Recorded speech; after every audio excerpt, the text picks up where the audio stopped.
Hey there! Welcome to this video on root words, prefixes, and suffixes. Many of the words we speak in English are made up of Latin and Greek words, but we have added prefixes and suffixes to them. Prefixes and suffixes are known as affixes. The original word before you add the affixes is known as a root word. A root word can stand on its own as a complete word. For example, the word reform. Re is the prefix and form is the root word. Form by itself is still a word. A root, on the other hand, does not typically make up a complete word on its own. For example, transmit. The trans is the prefix meaning across, and mit is the root meaning to send.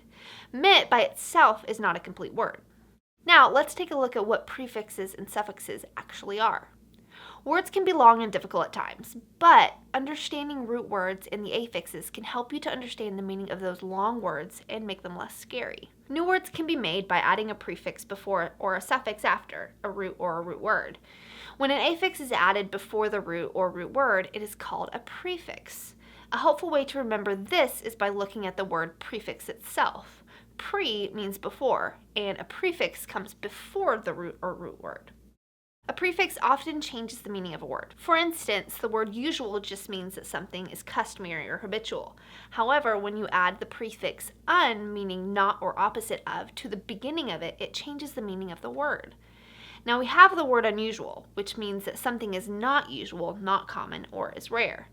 Prefixes have definitions of their own, so when we add them onto a root or root word, we have to understand that the meaning of the word has now been modified. Now, an affix that is added to the end of a root or root word is called a suffix. Unlike a prefix, a suffix typically does not change the meaning of the word, at least not in a major way. Instead, a suffix typically adds more specification. For instance, if I say that someone is tall, you think of a person who is above the average or normal height. However, when I say someone is taller, I'm letting you know that someone is tall in comparison to another person, but they may not be tall in general. Take a look. Mark is tall. Mark is taller than Jeff. The meaning of the word is still referring to the height of a person or an object, but adding the suffix has changed the specification. A suffix can add plurality, which just means that there are more than one of something. The most popular suffixes are s and es. These are examples of suffixes that add plurality.